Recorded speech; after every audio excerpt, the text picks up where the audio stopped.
Hello! We've got a little bit of a cushion going on. As you know, it's October now, and it's getting closer and closer to spooky time. Anyway, so today on the Bluebirds of England, we have got another vinyl I picked up recently from Rediscovery CDs in Ballarat. It is Jethro Tull's Stormwatch. So this is a album about environmental issues.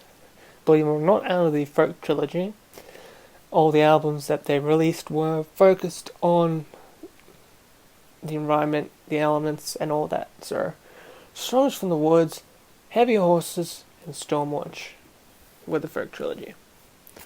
So this is the last one from it, and was the last one with the classic lineup, as John Glasscock, who was the original bassist, would pass away a couple of months after this was released.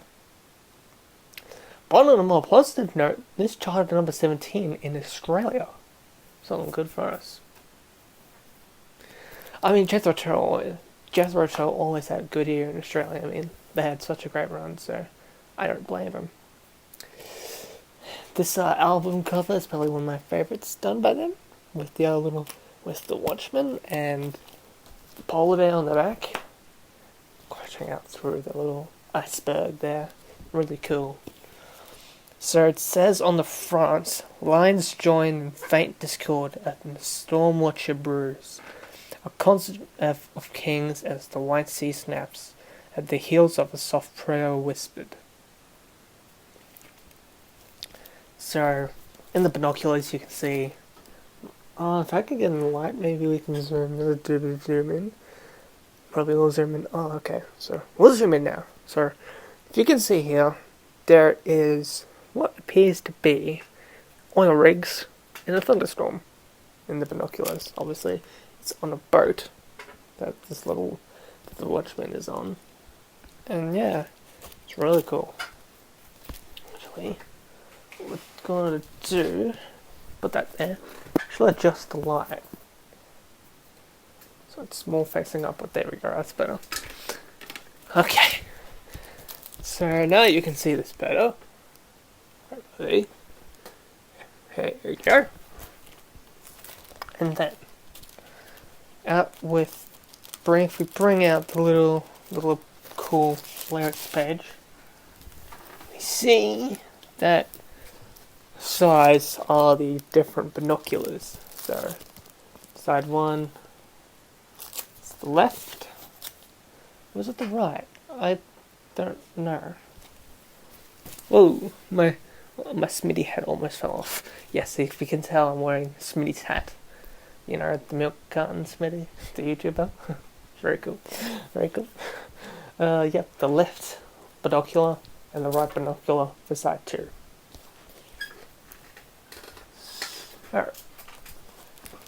It's a very cool lyric design, I think. Probably one of my favorites I've seen. And I just like the font as well, seen on the lyric sheet and the front cover itself. Very, what's the word? Very technological. So maybe it's a bit of a technological album as well. So, opening side one is North Sea Oil. This one was released as a single, if I remember correctly, and was released in the UK, Europe, and also in Australia and New Zealand. Yeah.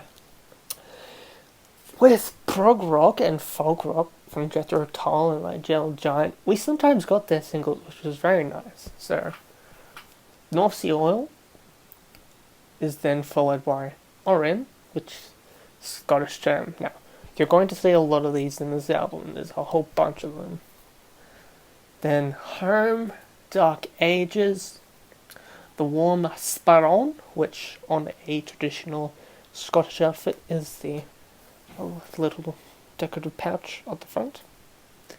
And that closes as an instrumental for side one. Side two is Something on the Move, Old Ghosts, Dan Oregano, Flying Dutchman, and Ilgi. The lineup for the album is Ian Anderson providing vocals, the flute, acoustic guitar, and bass guitar, Martin Barre doing the electric guitar, mandolin, and the classical guitar. Barrymore Bolo drums the percussion. This is also his last album, as he would leave after this album because of the loss of John Glasscock. John Evan, piano and organ, and David Palmer, which does the synthesizers, portative organ, and orchestra arrangements. Now, as for John on this album, John Glasscock, he does bass guitar in Flying Dutchman and Orin and Algie. Favorite tracks of this album?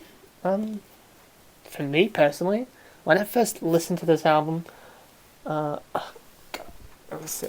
I first listened to this album, I think I was gravitating towards Dark Ages and North Sea Oil. But when I really got the vinyl and sort of took in what was the album was about, I think tracks like Awe-Inspiring and Something on the Move and lots of the other tracks I haven't listened to yet were pretty cool. Pretty cool indeed.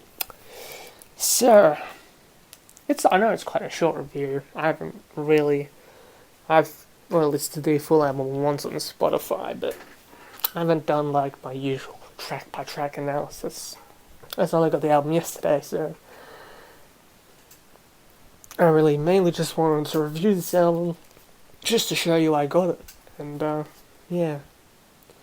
From a first listen review though, it's a 5 out of 5. It's a solid ending to Jethro Tull's great career and great 70s run. So, yeah. Great album, and may we have Jethro Tull's excellent music in the current day we have it.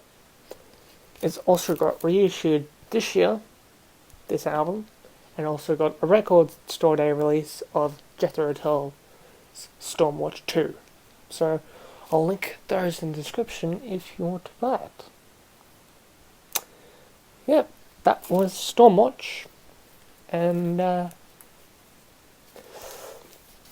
worry, I've got plenty more albums to come before I do my movie review for the end of the month. We're just getting things sorted and ready to go, and yeah. I like this new setting. Maybe we'll keep relying for this for the rest of Halloween, the rest of the Halloween season. So, yep. That was Stormwatch by Jethro Tull. And, yeah, if you like the album, do yourself a freaking favor and go support Jethro Tull. Go buy the album, whether it's through Amazon or you go to their official website and you buy it. Now, trust me, buying it through their official.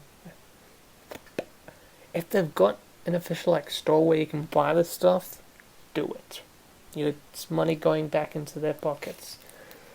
And I know that they're retired now, but I know there's bands like Marillion who's still performing, Any money is good money for those guys, because they really, really, really need it during this time, so yeah.